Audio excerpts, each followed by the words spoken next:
예, 요즘 그 신문지상에서 종종 쓰는 단어 중에 하나가 좀 가끔 볼 수 있는 단어가 대리외상 증후군이라는 얘기가 있어요. 대리외상 증후군. 이 이야기는 예전에서도 한번 좀 봤는데 최근에 양부모의 그 학대 끝에 16개월 된 그 정은이라는 아이가 숨을 거두면서 국민적인 공분을 사고 있습니다. 그러면서 이제 이 사건이 이제 중심으로 해서 대리외상 증후군으로 힘들어하는 사람들이 있다는 겁니다. 이 대리외상 증후군이라는 이야기가 예전에 세월호 사건 있을 때도 많이 나왔던 단어였는데, 제가 이제 이 단어에 대해서는 뭐 전문가가 아니기 때문에 잘은 모르지만 심리학이나 혹은 정신의학에서 나오는 것으로서 제가 전문가들의 의견을 좀 이렇게 모아가지고 소개하면 이런 겁니다. 그러니까 사건이나 사고의 당사자가 아닌데도 간접 경험으로 인해 외상 후 스트레스 장애에 빠지는 현상, 이렇게 말을 하고 있어요.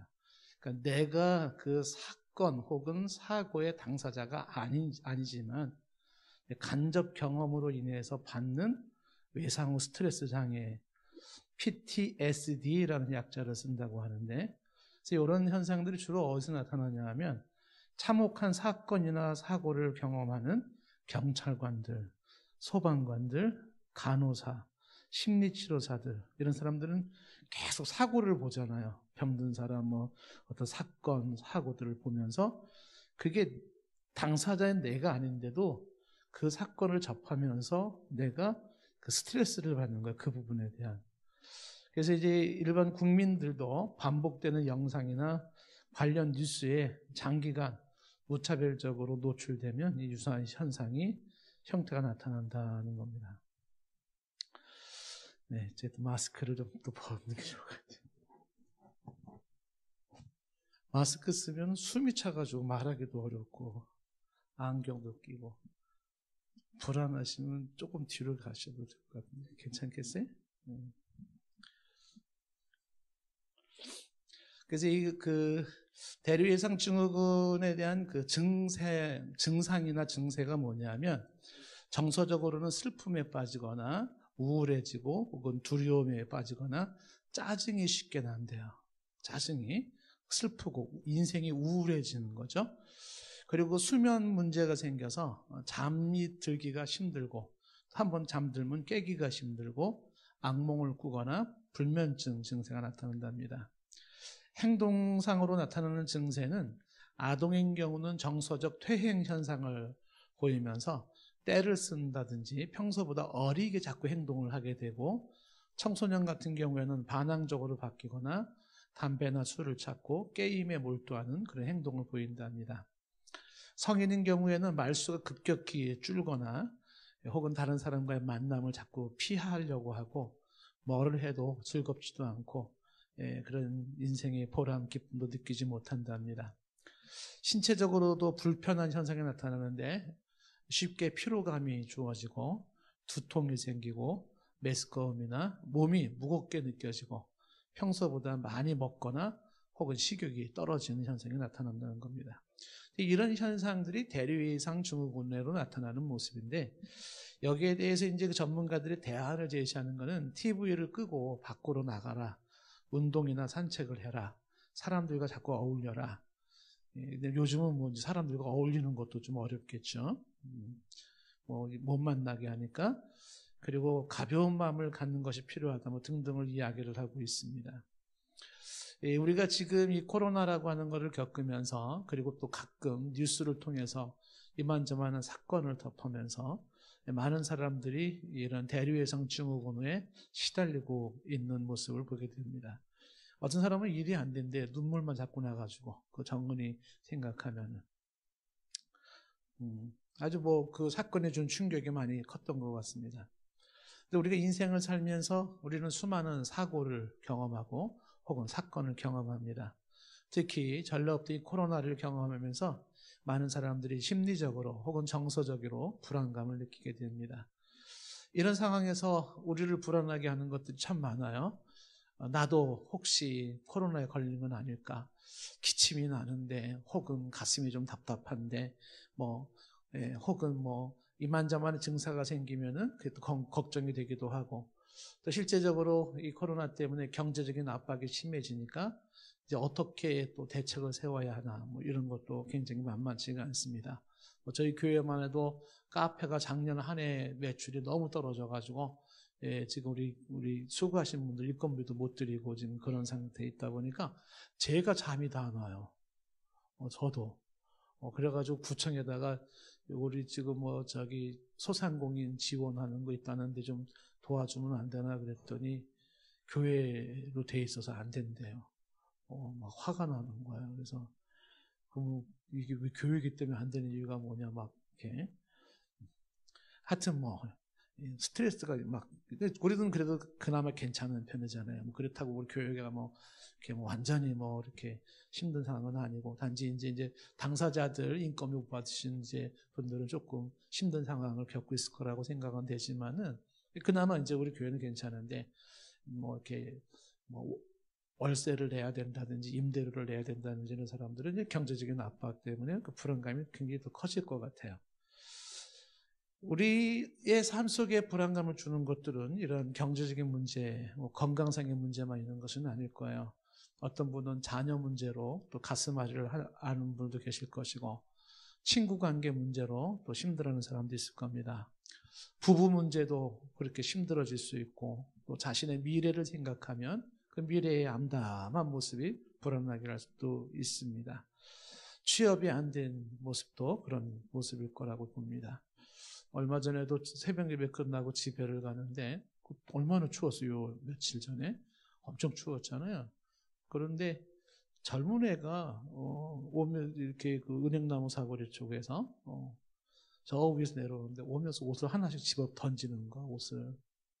그래도 맨발로 밑에는 팬티만 입고 옷을 집어 던지면서 뭐 발로 뻥 차고, 그리고 막 제정신이 아니더라고요, 애가. 그러니까 뭐 만나서 얘기는 못 나눠봤지만은 모르긴 해도 아마 굉장한 스트레스가 있었지 않았을까. 젊은 애들의 스트레스라도 뭐 이성 교제 문제라든지 뭐 취업 문제, 보통 뭐 이런 문제가 대부분일 수가 있는데, 그런 실상을 이제 보는 겁니다. 한번 여러분들에게 제가 좀 여쭤보고 싶어요. 우리는 언제쯤 좀 평안한 삶을 살 수 있을까요? 언제쯤? 저기 장로님, 우리 언제쯤 이렇게 좀 근심 걱정 없이 좀 살 수 있을까요? 내일? 아유, 감사합니다. 아이고, 할렐루야. 아이고, 감사합니다. 인생은 언제쯤 좀 평안을 누리며 살 수 있을까 하는 생각을 갖습니다. 불안하게 살아가는 모습이에요. 인류는 시작부터 지금까지 늘 평화를 꿈꿔왔습니다. 그래서 로마에서는 팍스 로마나라고 해서 평화의 로마를 강조했어요. 평화의 로마. 히브리인들이 말하는 샬롬이라는 게 평화예요. 평화. 그러니까 그 고대로부터 사람들은 평화를, 동서고금을 막론하고 평화를 추구했습니다. 아우슈비츠 가스실에 할머니가 손자를 놔두고 들어가면서 공포에 질려 있는 그 손자를 향하여서 할머니가 남긴 말 한마디는 샬롬이에요. 샬롬, 평화. 평안을 주는 거죠. 그걸 말해주는 겁니다. 2차 세계대전 이후에 이 땅에 전쟁이 없는 그런 세계를 만들어 보자고 유엔이라고 하는 기구를 창설했습니다. 평화로운 세계를 만들어 보자. 그런데 유엔이 창설된 이후에도 수많은 전쟁, 폭력, 테러는 끝나지가 않습니다. 평화를 꿈꾸지만 평화를 누리지 못하는 현대인들이에요. 한국인들도 안녕하세요라고 안녕을 이야기하지만 그 안녕이 사실은 평화를 말하는 거거든요. 아무 탈이나 걱정이 없기를 바라면서 밤새 안녕하셨는지, 그리고 헤어질 때도 안녕을 하고 말을 하면서 평안하게 지내라고 이야기를 합니다. 자, 그렇게 평화를 원하는데 평화는 잡히지가 않습니다.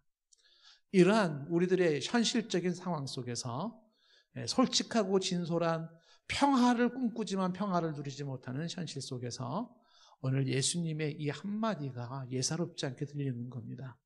오늘 말씀 요한복음 14장 27절 말씀에 예수님이 평안을 너희에게 끼치노니 곧 나의 평안을 너희에게 주노라. 내가 너희에게 주는 것은 세상에 주는 것 같지 아니하니 너희는 마음에 근심하지도 말고 두려워하지도 말라 말씀합니다. 예수님의 이 말씀을 가만히 들어보면 예수님이 평안을 너희에게 끼치노니 그랬어요. 그 평안을 끼칠 때 그 평안을 받는다 이런 의미를 가지고 있고요. 그래서 예수님이 하시는 말씀 중에는 이거를 어떻게 이해해야 될까? 나의 평안을 너희에게 주노라. 예수님이 당신의 평안을 준다는 거예요. 평안을 끼친다라는 말을 하면서 나의 평안, 예수님 당신의 평안을 준다 이렇게 말을 해요. 그래서 우리는 질문을 해봐야 되겠죠. 예수님의 평안? 예수님이 줄 수 있는 평안? 그게 뭡니까? 라는 질문을 던져볼 필요가 있습니다. 예수님은 나의 평안을 너에게 준다. 그러면서 내가 너에게 주는 것, 예수님이 우리에게 주는 평안이라는 게 있는데 그것은 세상에 주는 것, 세상에 주는 평화와 같지 않다. 세상에서 말하는 평화와 다른 종류의 평안을 준다고 말을 하면서 마음에 근심하지도 말고 두려워하지도 말라고 이야기를 합니다. 예수님이 과연 이렇게 말을 너무 쉽게 하는 건 아닐까요? 과연 이 말을 하고 책임질 수 있는 이 말을 하신 걸까요? 그런데 예수님은 이런 표현을 아주 많이 설명을 합니다. 얘기를 합니다. 예를 들면 남편을 넷을 두었던 그러한 수가성 여인에게 요한복음 4장 13절 말씀에 이렇게 말하죠. 예수께서 대답하여 이르시되 이 물을 먹는 자마다, 이 우물물을 먹는 자마다 다시 목마르려니와 14절에 내가 주는 물, 예수님이 주는 물이 있대요. 그 물을 마시는 자는 영원히 목마르지 않는데 내가 주는 물, 그 물은 그 속에서 영생하도록 솟아나는 샘물이 되리라 이렇게 말씀하셨어요. 예수님이 주는 물이 있다고 말하고 그 물은 영원히 목마르지 않게 한다고 말하며 그 다음에 그것은 속에서 영생하도록 솟아나는 샘물, 갈증을 없애는 거예요. 그 수가성이 여인에게는 인생의 갈증이 있었어요. 남편에 대한 갈증이 있었어요. 그 욕구불만이 있는 그 여인에게, 그런데 그 욕구불만 갈증의 문제가 그것이 세상에서 남편으로 해결될 문제가 아니라는 거예요. 예수님께서는 내가 주는 물을 먹어야 된다는 거죠. 그 물을 먹음으로써 너는 어떠한 것을 목마르지 않는다. 이게 단순하게 육적인 목마름이 아니에요. 인생의 목마름이 없게 된다는 거예요. 심오한 얘기죠. 나는 지금 이 남편 문제로 고민하고 있는데 그런데 예수님은 너 그런 목마른 인생은 말이지 그 남편 문제로 해결이 안 돼. 남편 5명 바꾸고 6명 바꿔봐. 그래도 해결이 안 된다는 겁니다. 뭐가 필요하냐면 예수님이 주는 물을 먹을 때 그 물을 통해서 너는 목마르지 않게 한다. 그 물을 예수님이 영생하도록 쏟아내는 샘물이라고 말을 합니다. 예수님께서는 이런 이야기를 또 하죠. 요한복음 7장 37절 말씀에 보면 명절 끝날에 그 큰 날에 예수께서 서서 외쳐서 이렇게 말을 합니다. 수많은 사람한테 외친 거죠. 누구든지 목마르거든, 이 인생의 목마름을 가진 사람들을 내게로 와서 마시라. 그러면서 이어진 38절에 나를 믿는 자는, 예수님을 믿는 자는 성경의 이름과 같이 성경에서 말한 것처럼 배에서 생수의 강이 흘러나오리라 말씀합니다. 예수님이 과연 이런 말 할 자격이 있는 분일까요? 그리고 그렇게 말을 했으면 정말 예수님이 목마르지 않게 할 수 있을까요? 이게 이제 관건이겠죠. 과연 그 말을 하실 만한 분이냐? 그리고 그 말에 대해서 책임을 지실 수 있는 분이냐? 실제로 그것이 가능하냐? 이 문제가 되겠죠. 예수님이 탄생하기 약 600, 700년 전에 이사야 선지자가 이런 예언을 했습니다. 이사야서 9장 6절에 이제 한 아기가 우리에게 태어나는데, 한 아들을 우리에게 주신 바 되었는데 그 아기의 어깨는 정사를 메었고 그의 이름을 기묘자라, 원더풀이라, 모사라, 카운셀러라, 그리고 그 아기를 전능하신 하나님이라 이렇게도 불려지고 영존하시는 아버지라, 하나님 아버지랑 동급으로 얘기되어지고 그때 말한 게 뭐냐면 그 태어날 아기가 평강의 왕이라 할 것이라. 평강의 왕이라고 말을 했어요. 여기서 평강이 샬롬이잖아요. 그 평강의 왕이라는 게 뭡니까?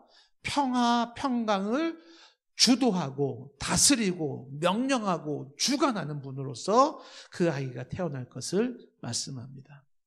그 아이가 누구예요? 예수 그리스도입니다. 예수 그리스도에게는 무슨 권세가 있냐면 목마르지 않게 하고 평화를 주는 권세가 있었던 것입니다.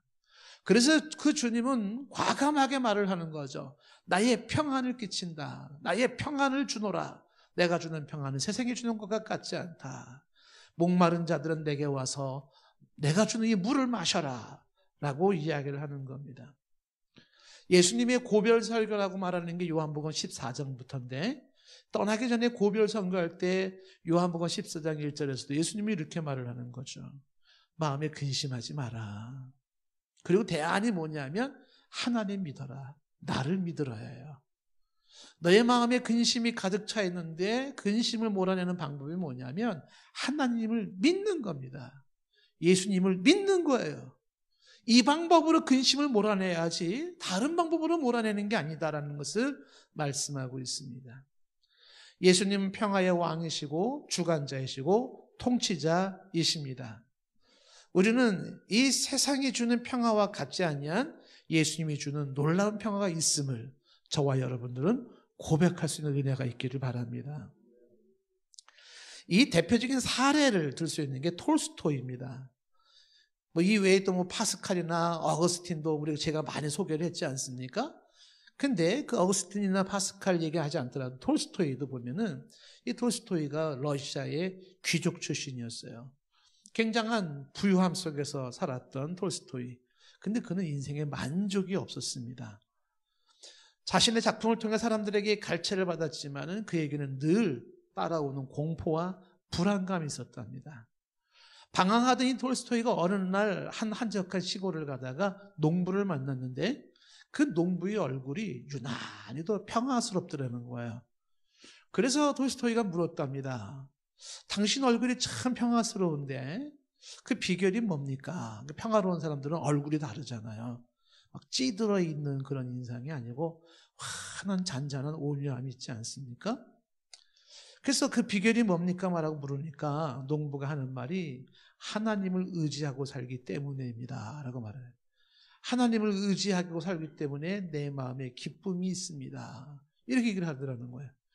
이것이 톨스토이가 하나님이 누구인가에 대한 고민을 하면서 진지하게 하나님을 찾게 되고 하나님을 만나게 된 계기였다는 겁니다.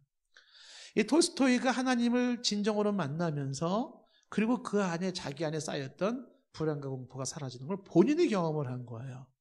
그래서 그 톨스토이가 하는 얘기가 뭐냐면 하나님을 아는 것이 바로 사는 길이다라는 게 톨스토이의 고백입니다. 그러면서 이 세상에서 아무리 성공적인 생활을 한다 할지라도 근본적으로 하나님과 나와의 관계가 맺어지지 않냐면 인생은 불안할 수밖에 없다. 이게 톨스토이 얘기예요. 아무리 성공적인 삶을 산다 할지라도 근본적으로 하나님과 나와의 관계가 맺어지지 않으면 인생은 불안할 수밖에 없다. 하나님과의 관계에서 끊어진 상태에서 거기에서는 참된 평안을 찾을 수가 없다는 겁니다. 톨스토이가 얘기를 합니다. 인생의 행복은 하나님과의 관계에 있다는 거예요. 톨스토이는 발견한 거죠. 시골 농부가 발견한 거. 예수님이 이야기했던 하나님과의 관계 속에서 얻는 이 평화를 이게 공수표가 아니라는 것을 톨스토이도 경험을 한 것입니다. 하나님과 나와의 관계를 확실하게 보장해주는 유일하신 중보자가 누구예요? 예수 그리스도입니다. 예수 그리스도 안에서 발견되는 평안이 있음을 여러분에게 선포합니다. 예수 그리스도만에 주실 수 있는 평안이 있는데 그러면 이 평안이 세상에 주는 평안과 과연 어떻게 다른가? 오늘 27절 말씀에 주님이 그렇게 말씀하셨죠? 평안을 너에게 끼치노니 곧 나의 평안을 너에게 주노라 말하면서 내가 너에게 주는 것은 뭐와 같지 않다? 세상이 주는 것 같지 않다라고 말합니다. 세상도 평화를 주긴 주는데 세상이 주는 평화랑은 차원이 다르다는 거예요.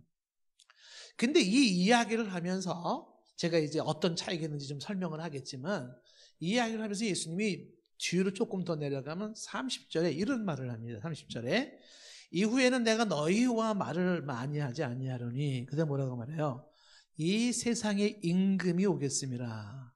그러나 그는 내게 관계할 것이 없으니. 여기 세상의 임금이라는 단어가 쓰고 있어요. 이 세상의 임금이라는 이 단어가 좀 전에 이사야에서 말하고 있던 평강의 왕하고 대조를 이루는 거예요. 그러니까 세상에 임금이 있고 평강의 왕이 있어요. 근데 세상의 임금도 뭐를 준다고 말을 하냐 하면 평화를 준다고 말을 해요. 그리고 진정한 평강의 왕이신 예수 그리스도가 내가 주는 평안이 있다고 말을 하는 거예요. 자, 여기서 저와 여러분들은 똑바로 쳐다보면서 이제 분별을 해야 되는 거죠. 세상의 임금이 주는, 그리고 세상의 임금이 말하는 이 세상이 주는 평화. 하나님을 모르고 성경을 모르는 사람들은 이 세상의 임금, 사탄이잖아요. 그런 사탄이 주는 그런 거짓된 평안을, 그것을 지금 사람들은 진짜 평안인 줄 알고 속고 추구하고 나아가나요. 그런데 예수님께서는 이 임금은 나랑 상관은 없어요. 그런데 평강의 왕이신 진정한 평화의 주권자이시고 진정한 평화를 줄 수 있는 그 예수님께서는 내가 주는 평안이 너에게 있다라고 말을 해요. 그러면 이 두 사람의, 이 둘의 평화의 차이점은 무엇일까?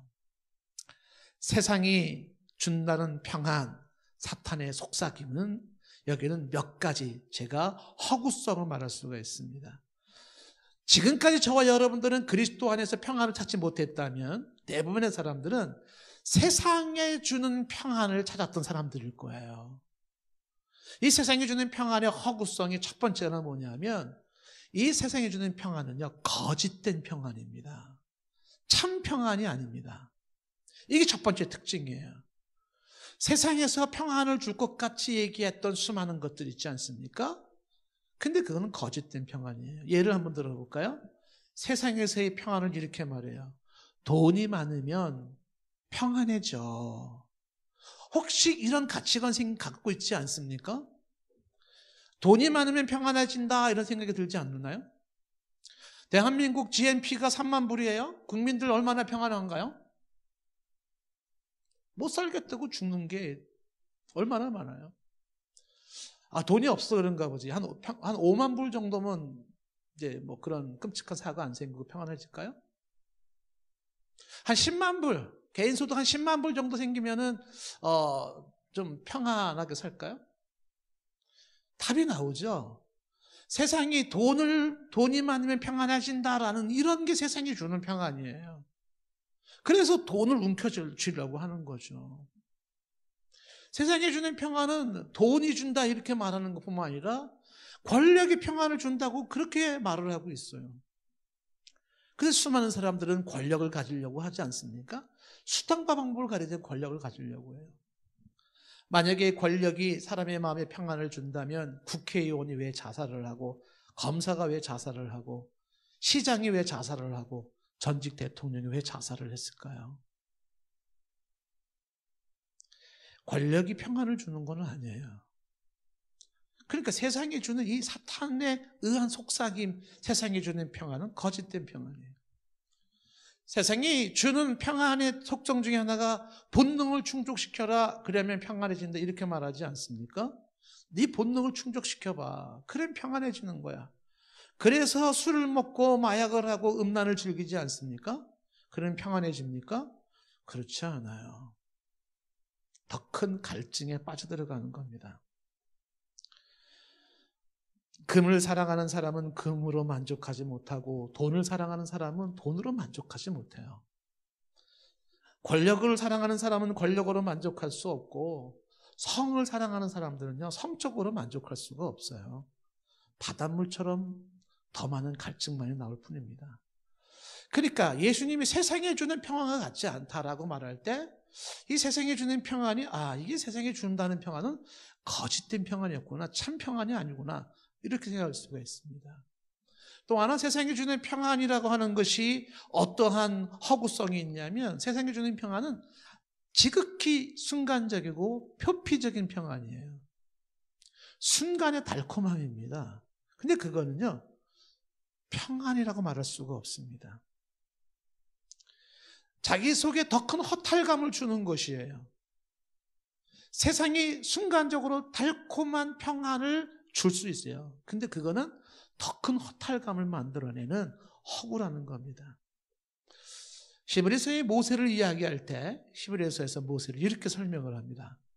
히브리서 11장 24절에 보면 믿음으로 모세는 장성하여 바로 공주의 아들이라 칭함을 받기를 거절했어요. 나 바로 공주 아들 안 할 거야. 이랬다는 거예요. 믿음으로. 그리고 25절 말씀에 그러면서 이 모세는 도리어 하나님의 백성과 함께 뭘 선택했냐면 고난을 선택했다는 거야. 나 고난 받을 거야 했다는 거예요. 근데 이 고난 받는 거를 뭐보다 더 좋아했냐면 잠시 죄악의 낙을 누리는 것보다 이렇게 했어요. 잠시 죄악의 낙이에요. 말씀을 잘 보세요. 죄악의 낙이 있어요, 없어요? 보세요, 말씀. 죄악의 낙이 있어요, 없어요? 있다 그랬잖아요. 죄악의 낙, 죄악의 낙. 근데 그게 뭐예요, 앞에? 잠시예요. 잠시 죄악의 낙. 그 죄악의 즐거움이 있습니다. 근데 그게 잠시예요. 그래서 이런 잠시 순간적인 그런 죄악의 낙을 모세는 거부했다는 겁니다. 그래서 26절의 모세의 믿음은 그리스도를 위하여 받는 수모를 선택해서 그래서 애굽의 모든 보화보다 더 큰 재물로 여겼다는 거죠. 그 수모를. 이미 모세의 믿음의 결단은 그리스도를 위한 결단이었던 거예요. 그리고 그는 수모를 겪었죠. 그걸 더 큰 재물로 여겼어요. 뭐보다? 애굽의 모든 보화보다. 그리고 상 주시는 이를 바라보았다는 겁니다. 세상에 주는 평안이라는 것이 이런 것이에요. 잠시 죄악의 낙, 순간적인 낙, 일시적인 낙, 표피적인 낙, 순간의 달콤함. 그런데 이런 세상이 주는 이러한 평안으로 사람들을 자꾸 속이고 있는 바로 사탄 공중의 권세 잡은 자의 모습이에요. 그러니까 성경적인 가르침이 없는 사람들은 그런 말씀만 귀를 기울이면서 그래 이렇게 거짓된 평안을 거기에 속아가지고서 나아가는 겁니다. 죄악의 낙을 즐기면서 그러면서 점점 그 허탈함을 채우기 위해서 더 큰 자극적인 죄를 범하면서 그러면서 나아가는 거예요. 마약을 투여한 사람이 끊기가 어렵다 그래요. 그 마약을 투여한 사람들이 그 경험을 하면 그 쾌감이 상상할 수 없을 만큼 크다는 거예요. 그래서 그걸 못 벗어난답니다. 근데 문제는 뭐냐면 저 앞에서 했던 만큼의 그만큼의 양의 마약을 가지고는 쾌감이 안 나와요. 그 양을 늘려야 됩니다. 마약의 양을. 그리고 망가지는 거예요. 폐인되고 비참해지는 겁니다. 그게 평안이 아닌 거죠. 술도 마찬가지고요. 한 잔, 두 잔, 세 잔 가지고 안 돼요. 10잔 안 됩니다. 병채 안 됩니다. 박스 채 놓고 먹어야 되고 이게 감당이 안 되는 거예요. 세상에 주는 평안이 그런 거다. 표피적이고 순간적이고 일시적인 거예요. 그건 더 큰 허탈감을 주는 거지 진정한 평안을 주는 게 아닙니다. 솔로몬은 전도서 1장 8절 말씀 이런 말씀을 하죠. 모든 만물이 피곤하다는 것을 사람이 말로 다 말할 수가 없어요. 눈은 보아도 족함이 없고요. 귀는 들어도 가득 차지 않습니다. 아무리 보아도 아무리 들어도 차지 않는 것이 인생의 모습이에요. 그래서 솔로몬은 전도서 2장 10절 말씀도 이렇게 말했잖아요. 무엇이든지 내 눈이 원하는 것을 나는 금하지 아니하며 무엇이든지 내 마음이 즐거워하는 것을 내가 막지 아니했대요. 그 보고 싶은 거 다 받고 하고 싶은 거 다 했다는 거예요.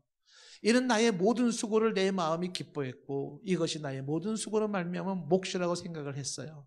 그런데 11절에 그 후에 내가 생각해 보니 내 손으로 한 이 모든 일과 내가 수고한 모든 것이 다 헛되어 meaningless, 바람을 잡는 것 같으며 해 아래서 무익한 것이로다. 세상이 주는 평안은 바람을 잡는 것 같아요. 죄악의 낙을 누리는 것 같다. 세상이 주는 평안 또 하나 한번 허구성을 말해볼까요? 세상이 주는 평안? 세상이 주는 평안의 허구성은 세상은 평안이 이런 거예요. 그 평안은 너의 외부에서 만들어진다고 말을 하는 거예요. 외부적인 환경적 여건이 너에게 평안을 결정한다라고 말을 하는데 거짓말이에요. 그래서 수많은 사람들은 내가 오늘 평안을 못 느끼는 것은 나의 여건과 환경 탓이라고 생각을 해요. 그래서 이것만 가지면 나는 평안해질 거야. 나는 이것만 이루면 평안해질 거야. 나는 이번 상황만 바뀌면 평안해질 거야. 환경만 바뀌면 평안해질 거야. 이 산만 넘으면, 이 강만 넘으면 그렇게 살아가요. 그런데 인생은 산 넘어 산이에요. 인생은 나그네 길이기 때문에 그 외부의 조건은 언제든지 나를 힘들게 만드는 것으로 가득 차 있어요. 그것이 없는 날이 없습니다. 그런데 그 외부의 조건이 나를 평안하게 한다고 이것만 바뀌면 이것만 이루고 있다는 것입니다. 그런데 한번 바꿔서 생각해 보세요. 그럼 주님이 주는 평안은 어떤 건데? 세상이 주는 것 같지 않다고 했는데 그럼 주님이 주는 평안이라는 것은 어떤 특징이 있는가? 앞에 말했던 거짓된 평안이 아니라 진정한 평안이라는 사실입니다. 어떻게 말할 수 있습니까? 주님이 주시는 평안은 돈이 없어도 누릴 수 있는 평안이고 권력이 없어도 누릴 수 있는 평안이고 주님이 주시는 평안은 본능적인 평안이 아니에요. 본능적이지 않고도 누릴 수 있는 평안입니다. 그리고 주님이 주시는 평안은 순간적인 표표적인 그러한 평안이 아니라 내 영혼의 평안이에요. 아마 여러분들은 이 이야기가 공감이 잘 안 되시는 분들이 계실 거예요. 영혼의 평안? 그게 뭔데? 그건 뭐 그냥 하는 소리 아니야 이런 분들 계실지 모르겠어요. 한번 조그만 예지만 여러분들도 경험을 한번 해본 적이 있을 겁니다. 사람이 예배를 드리기 전에 그리고 기도해라 기도를 하기 전에 대부분 사람들이 느끼는 게 뭐냐면 부담감입니다. 예배 또 드려야 되네. 기도 그것도 해야 되나? 그 부담감이 자리를 잡아요. 집에서 가정 예배를 드려도 한 5분 10분 드렸는데도 그 모이려고 그러면 참 부담스러워지는 거. 그것도 뭐 해야 돼? 그러니까 교회에서 기도해야 한다 그러면 그걸 또 왜 하지? 그리고 뭐 붙잡아 놓고 기도하려고 그러면 사람들이 얼마나 힘들어하는지 몰라요. 그러한 예배나 기도가 거창스럽고 부담이 되고 답답하게 느껴집니다. 그런데 보세요. 그럼에도 불구하고 예배 자리에 참석했어요. 그럼에도 불구하고 기도회 자리에 참석했습니다. 제가 분명히 말하죠. 그 예배 끝나고 나갈 때, 그 기도회 끝나고 나갈 때 평안의 얼굴이 환해져서 나가요. 여러분들 경험 많이 하셨을 거예요. 교회 올 때는 부담감이 있을지 모르지만 예배를 마치고 갈 때 내 영혼에 잠잠하게 울려 퍼지고 있는 평안을 경험하셨을 거예요. 기도할 때는 그것이 힘들게 느껴지지만 기도하고 난 직후에 찾아오는 평안이 있어서 콧노래가 나오고 찬양이 나오고 하지 않습니까? 영혼에 주는 평안이 있어요. 영혼에 주는 평안이. 주님께서 주시는 평안이라는 것은 일시적인 그 순간적인 표피적인 평안이 아니라 내 영혼의 평안이에요. 그래서 지금 앞에서 말한 것처럼 돈이나 권력이 없다 하더라도 그렇게 본능적이지 않은데도 마음에 기쁨이 있고 감사가 있는 평안을 만들어내는 것입니다. 그래서 이 평안은 외부의 환경이 만들어내는 평안이 아니라 내 안에서 샘솟는 평안이에요. 예수님이 주는 평안은 조건과 여건을 만들면 거기에서 평안을 얻을 거야가 아니라 그럼에도 불구하고 주님의 평안은 내 안에 내 마음속에 샘솟는 평안을 주신다는 겁니다. 주님의 이 평안은 환난 속에서도 누릴 수 있는 평안이고 고난 속에서도 누릴 수 있는 평안이에요. 예수님께서는 환난이 없게 해줄 게가 아니에요. 너 인생에 고난이 없게 해줄게, 면제시켜줄게, 그게 아닙니다. 환난과 고난의 연속적인 인생일지라도 네 안에 샘솟는 평안을 주시는 거예요.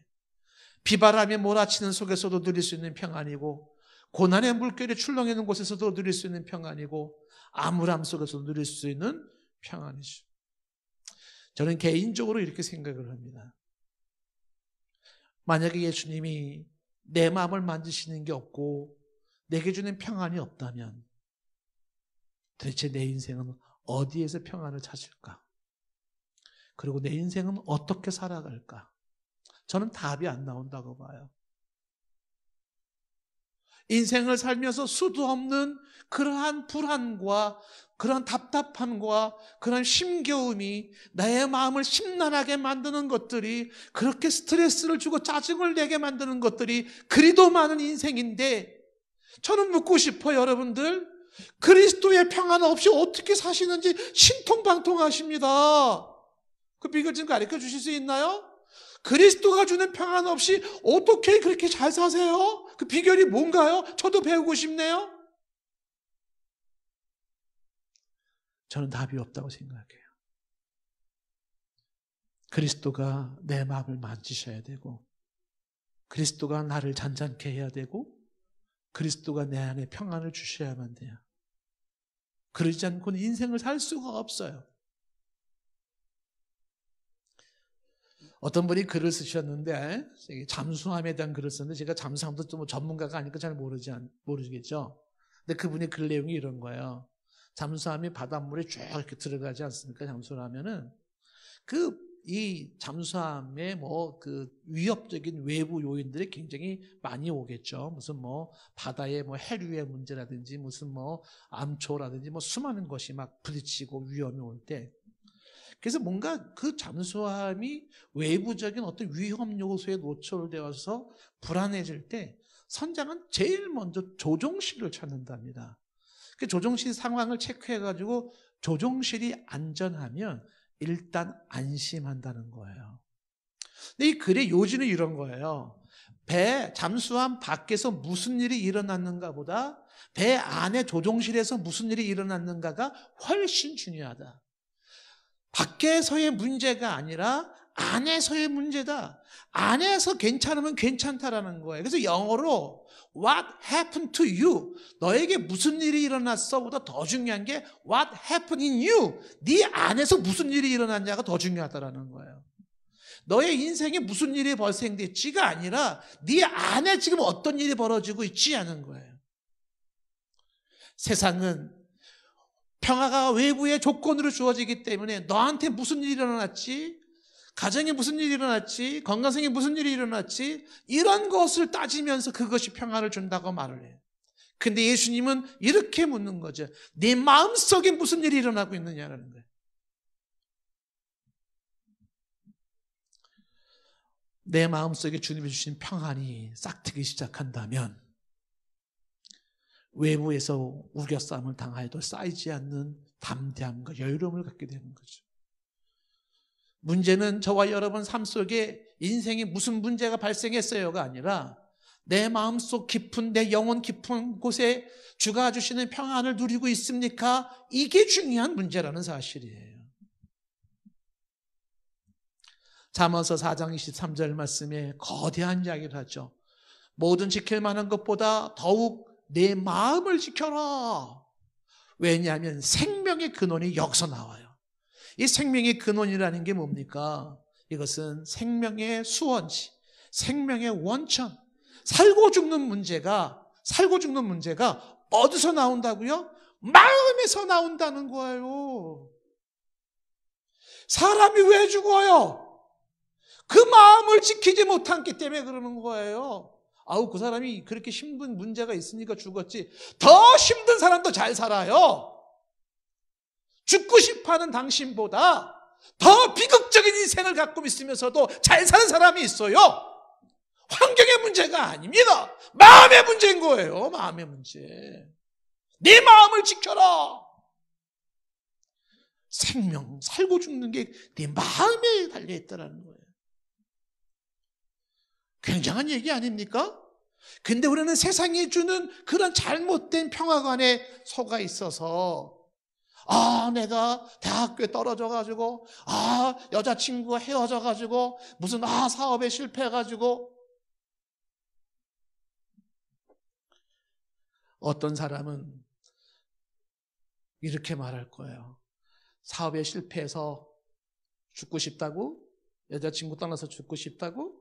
무슨 대학에 떨어져서 죽고 싶다고? 근데 그 누군가는 이렇게 말할 겁니다. 다 필요 없어. 나는 너가 볼 수 있는 눈만 있어도 나는 행복할 것 같아. 다 필요 없어. 나는 너가 걸어다닐 수 있는 다리만 있으면 나는 행복할 것 같아. 다 필요 없어. 나는 너가 그렇게 숨 쉴 수 있는 폐만 가져도 나는 행복할 것 같아. 라고 말할 겁니다. 무슨 일이 너에게 일어났느냐가 아니라 내 안에 무슨 일이 일어났느냐. 내 마음속에 어떤 일이 일어나고 있는가. 예수님이 주는 평화는 뭐라고요? 그 마음속에서 샘솟는 평화라는 거예요. 마음에서 샘솟는 평화. 내 마음을 지켜라. 생명의 근원이 여기서 난다고 말을 하고 있는데 그 생명의 근원, 살고 죽는 문제가 내 마음에서 결정될진데 내 마음의 평안을 주시는 예수 그리스도가 진정한 평화의 왕인 줄로 믿습니다. 두 사람이 그림을 그리고 평가를 했습니다. 어느 그림이 가장 평화로운 그림인가라는 평가를 하는 거예요. 한 화가는 그림을 그렸는데 전용 노을이지는 잔잔한 호수를 그렸습니다. 보아하니 그런 주홍빛으로 쫙 물들어가고 있는 그 환경, 고즈넉하고 평화로운 좋아 보이는 그런 그림을 그렸습니다. 이 그림 참 평화롭네. 그렇게 느끼기 쉬운 그림입니다. 근데 또 하나의 그림은 비바람이 몰아치는 어두운 밤에 폭풍우가 쏟아지는 그림입니다. 그리고 깎아지는 절벽 위에 그리고 거기에 나무 하나가 붙어 있는데 그 나무에 새둥지 하나가 있어요. 어미새가 새끼새를 가슴에 꼭 품어 안고 있는 그림입니다. 마치 전쟁통에 아기를 품고 있는 엄마와 같이 그 엄마 새가 그 새끼새를 품고 있어요. 환경과 여건은 비바람에 몰아치는 어두운 밤, 폭풍우가 쏟아지는 밤이고 절벽 위에 걸려있는 밤이지만 그러나 새끼새는 엄마 품에서 고이 단잠을 잡니다. 이 두 그림 중에서 어느 그림이 진정한 평안을 말했다고 생각을 하십니까? 저녁 노을이 지고 있는 이 잔잔한 호수가 평화롭다고 생각하십니까? 아니면은 그 비바람과 어둠 속에 폭풍우 속에 그런 캄캄한 밤중에 엄마 품 속에서 고요히 자고 있는 그 새가 아기 새가 보여주는 평안이 진짜라고 생각합니까? 진정한 평안은 폭풍우 속에서도 안전할 수 있는 평안입니다. 위기 속에서도 누릴 수 있는 평안인 것이죠. 예수님께서는 풍랑이 있는 바닷속에서도 배에서 주무셨다는 이야기가 나와요. 바다가 흉흉하고 흔들리는데 예수님은 주무셨어요. 제자들은 벌벌 떨면서 우리가 죽게 되는 걸 돌아보지 않습니까? 예? 그럼 무서워하고 있는데 주님은 주무셨어요. 차이가 뭐예요? 똑같은 풍랑이 그에게 주어지지만 한 사람은 큰일 났네, 어떡하지, 못 살겠네 막 당황스러워하는데 주님은 주무십니다. 내 안에 무슨 일이 있는가? 예수님은 당신 안에 평안이 그에게 있었던 것입니다. 지난주 금요일 날에 우리 장혁 전사님이 보았던 성경 말씀 사도행전 12장에 베드로가 잡혀간 상태에서 사도행전 12장 6절 말씀에 보면 이 베드로가 군인들한테 잡혀서 쇠사슬로 묶여 있는데 누워서 자더라는 거예요. 잠이 옵니까? 그렇게 매를 맞고 혹은 그렇게 감옥에 갇히고 쇠사슬에 묶여 있는데 잠이 올까요? 자요. 파수꾼들은 밖에서 지키고 있습니다. 근데 이 잠을 자는데 그냥 잠시 꾸벅꾸벅 조는 잠이 아니에요. 베드로가 어느 정도까지 그냥 태평하게 잠을 잤냐면 이어질 7절에 보면 천사가 와가지고서 옆구리를 발로 찬 겁니다. 옆구리를. 네? 일어나 베드로. 베드로가 안 일어나요. 그리고 코를 드르륵 들으면서 감옥 안에서 일어나. 내비도 좀 자게. 베드로가 게을러서 그런 게 아니라 태평이에요. 대체 이 여유는 어디서 온 걸까요? 주가 주시는 평안은 환경과 여건 속에서 아랑곳하지 않게 내 안에서 샘솟는 평안으로 안정을 주시는 겁니다. 어떤 신사가 여유 있는 생활을 하고 그리고서 자기는 나름대로 이제 뭐 돈도 있고 지위도 있고 괜찮다고 생각을 했는데 가정에 불화가 일어나면서 인생의 의미를 찾지 못하고 죽어버리겠다고 이제 한강으로 나간 겁니다. 오래전 일인데 동부 이천동 갔더니 모래더미 싸놓은 그곳에서 바닷물, 그 한강에 빠져 죽으려고 갔는데 거기 거지들이 살고 있었어요. 누더기 천막을 치고 있는 사람이 살고 있는. 이 신사는 무거운 마음으로 이제 인생을 하직하려고 하는데 그 누더기 같은 천막, 그 거지 천막 속에서 찬송 소리가 들려오기 시작했어요. 주 안에 있는 나에게 단 근심이 있으랴 십자가 밑에 나가 내 짐을 풀었네.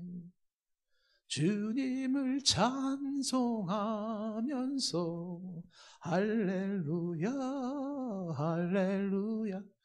저도 이 찬양 군대 훈련소에서 이 노래 부르면서 굉장히 울었어요. 아이고, 그냥 주 안에 있는 나에게 딴 근심이 있으랴. 근데 이 찬양소를 들으면서 이 신사가 발길을 그 거지 같은 천막에 가봤습니다. 근데 가족이 그 거지 같은 그 천막 안에 깨지지한 가족들이 예배를 드리고 있는 거예요. 가정 예배를. 보아하니까 그 엄마 되는 사람은 피골이 상접하고 아빠 되는 사람은 고물장수를 했는지 초췌하고 더럽고 그래요. 그런데 그들에게는 감사가 있었고 그들에게는 기쁨이 있었고 그들에게는 예배가 있었고 그들에게는 찬송이 있었고 웃음이 있었습니다. 이게 뭐지? 나는 이 사람들보다 훨씬 좋은 집에서 이 사람들보다 훨씬 좋은 거 먹으면서 훨씬 좋은 여건 속에 있어서 그래도 나는 죽으려고 하는데 이 사람들은 이게 뭐지? 이 신사는 충격을 받았습니다. 삶의 감사는 어디서 오는가? 삶의 만족은 어디서 오는가? 삶의 내 마음의 평안은 어디서 오는가? 그리고 그동안 자신이 살았던 삶과 저 천막 안에 살아가는 삶을 비교해 보기 시작을 했습니다. 이분이 마음을 고쳐먹었어요. 죽기로 한 거 고쳐먹었습니다. 그리고 그리스도를 주로 영접을 했습니다. 어느 한 분의 간증의 이야기예요. 빌립보 감옥에 있었던 사도 바울은 이렇게 이야기를 합니다. 주 안에서 기뻐하라. 내가 다시 말하노니 기뻐하라 라고 말하죠. 이 사도 바울의 이야기 속에 고린도서 4장 7절 말씀도 기억하십니까? 우리가 이 보배를 질그릇에 가졌으니 이는 심히 큰 능력은 하나님께 있고 우리에게 있지 아니함을 알게 하려 함이라. 8절에 이런 이해할 수 없는 이야기를 하죠. 우리가 사방으로 우겨쌈을 당하여도 쌓이지 아니하며 답답한 일을 당하여도 낙심하지 아니하며 9절에 박해를 받아도 버림받지 아니하며 거꾸로 트림을 당하여도 망하지 아니하고 10절에 우리가 항상 예수의 죽음을 몸에 짊어짐은 예수의 생명이 또한 우리 몸에 나타내게 하려 함이라. 주 예수 그리스도가 주시는 평안은 환경을 초월한 평안인 줄로 믿습니다. 내 영혼 속에 내 마음속에 울려 퍼지는 평안입니다. 그 평안은 감옥에서도 누릴 수 있는 평안이고 그 평안은 빈들에서도 누릴 수 있는 평안이며 그 평안은 사망에서도 누릴 수 있는 평안이고 가난 속에서도 누릴 수 있는 평안이고 질병 속에서도 누릴 수 있는 평안인 것입니다. 사탄은 속삭일 겁니다. 세상적인 방식으로 평안을 소유하라고, 그래서 본능에 충실하라고, 세상적인 사람들이 추구하는 방법대로 살아가라고 그렇게 말할 겁니다. 이 시간에 성령은 말합니다. 속지 마라. 세상에 주는 평안에 속지 마라. 그런 말에 기울이지 말아라. 평화의 왕 예수 그리스도가 주는 평안을 누릴 때 진정한 평화라고 성령이 말씀하시는 줄로 믿습니다. 예수 그리스도가 주시는 평안을 누릴 때 진정한 평안이 주어진다는 것이.